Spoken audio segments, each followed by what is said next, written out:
Thanks so much, Pastors Cece and Danielle. We really appreciate it.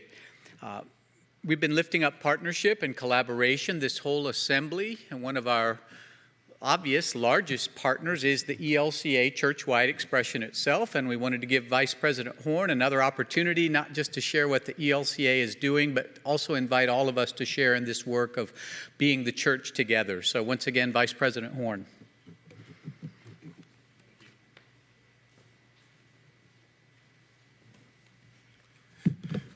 Thank you, Bishop Smith. I just love these opportunities. Well, this will be one of my less structured conversations with you. The subject of collaboration has been a critical part of the new church design. So imagine that you are re-elected presiding bishop of the ELCA. So that meant that you would be putting on the shoes of Bishop Eden. And what kinds of things was she hearing as she came out of that re-election, as she began to focus on the ELCA? She heard the same kinds of things that you were hearing. Declining membership, declining mission support, a growing population of nones, meaning people not coming toward the church, but somewhat away from the church. Declining numbers of rostered ministers to the extent that we had a lot of seminary. We had 7 seminaries with empty classrooms. Mounting debt for seminarians. Calls for more training for lay leaders. And so that's just a taste of the kind of environment that she was looking at as she began to think about, what are the next steps for the ELCA. So we're talking about the fall of 2019. And so as she was contemplating that, she decided to tap Mika McCracken on the shoulder and say, I'd like you to go to Harvard's Innovation Center and see what kinds of ideas we can glean from this widely recognized educational institution that had been specializing in innovation. And so Mika did that.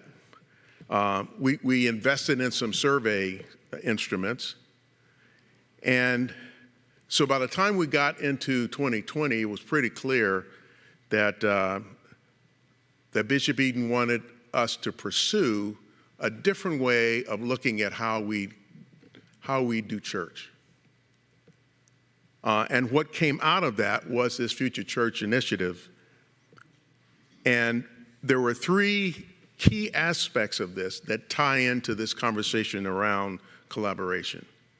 The new church design would emphasize shared leadership. It would emphasize one church culture, even though we are 3 expressions.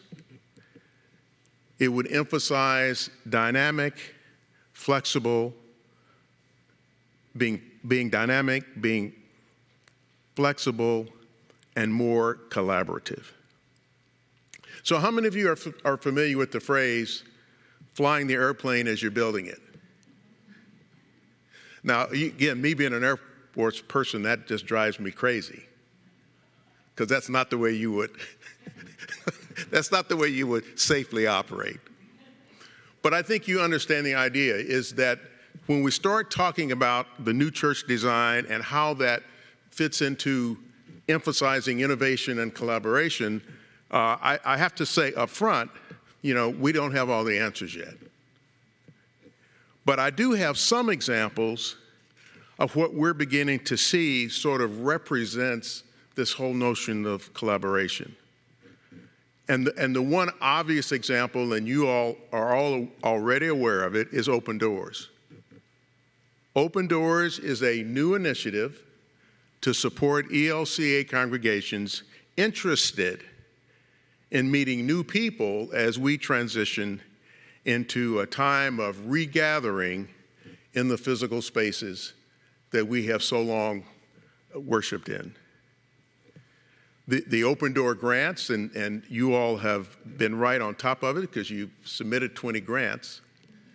And the congregations applied for grants that range from $1,500 to $2,500 to help implement your ministry ideas. These grants could come from anywhere. It's a one-time grant. The grant period was April 21st through May 19th. That was the grant period. And they're supposed to be awarded mid-June. So I don't have any news on your grants. But you all submitted 20 grants.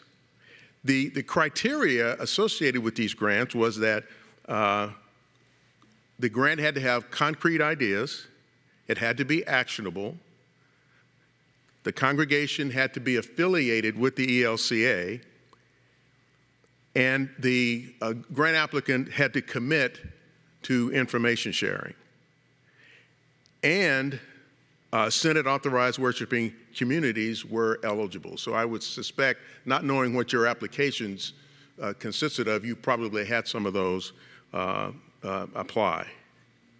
Some examples of this collaboration I'm talking about is in a Wisconsin congregation hosted a block party and invited the people that they met online to participate in. There was a congregation in Louisiana hosting a reading program for neighborhood kids that have fallen behind during the school year. The ELCA was a recipient of a Lilly grant to work with several synods and congregations to find ways to engage new people. And the whole church is going to benefit from that experience and what was learned from that type of engagement. You all may have heard of the Daily Bread matching grants, and of course the COVID-19 pandemic grants was just another example. The idea behind the collaboration approach is to flatten the system so that church-wide staff looks less like a corporate structure that directs field units. In other words, part of what this building the airplane as we're flying it is to redefine this relationship between how the church-wide staff supports the field and then how the synods and congregations respond to the needs in their synod, the needs in their congregations. So we don't have a large body of information to share with you right now on just how extensive this collaboration is emerging. But I think that, having served on the church council from 2009 to 2015, and now, I'm back on the church council, and just reflecting on our structure, at least in my experience, and I just go as far back as 2009, and some of you may have been involved much longer than that. It is clear to me that we really do want to take those risks that are associated with making changes, in investing. I like this, investing in relationships. I mean, that's what this is about, to help us see what God wants us to do. And so that collaboration is really, I think we're just beginning to see what it's going to look like. Phil Hirsch, who is the home director that's primarily responsible for, how this is kind of emerging, is getting lots of questions. Of course, he doesn't have as many answers yet, but I think that these programs that I described earlier would give you an idea of kind of the direction that we're heading. I mean, clearly, Chicago doesn't have all the answers. You all have the answers. You all know what's needed. And what you're going to find is a professional staff that's going to be a heck of a lot more receptive to the roles that you can play in helping us to be a better church. So, Bishop, I'm going to leave it there. And hopefully, there's more and more information flowing. I know that Phil and his staff is working very hard to do that. That's all I got. Is that good enough? Thank you again so much, Vice President Horne. We really do appreciate you. I was asked to make a few reflections on this. Collaboration, indeed, is such a huge deal. I always share when I go, and the Synod staff makes fun of me now, and so does my wife, because she's heard it a lot. But, the Synod just is that little SYN, like together or same, like synthetic or synergy or, synonym. And then odos is like odometer. It means travel. So synodos just means traveling together. It means that we are in this together. So when we talk about Synod, don't be surprised that it's about collaboration. That's why we're here. That's what we do, to talk about how we do this. Also, reflecting on that, Pastor Cece's comments about the paralytic and the hole in the roof, and also Pastor Danielle's comment about how this is going to cost you something. It seems pretty clear from that parable that the way to healing often involves maybe some major damage to what you prior revered, like the building. There's a hole in the roof. The guy gets healed, but there's a hole in the roof. I always wish that you could read on, and the property committee comes out and says, can you believe that? Healed that guy, but they left a hole in our roof. Or maybe they fixed it. Who knows? But speaking of collaboration, we send that $1,035,000 most recently to the ELCA because we believe in this collaboration, not just in our own behalf, but because when we send our people off to college somewhere in a campus community that may not be in this state, we want there to be an ELCA presence. I know that my niece has been council president in 2 different places and probably will be in a third because she's getting ready to move again. But when she went to Laramie, Wyoming, she found an ELCA congregation. And when she went to Seattle, she found an ELCA congregation.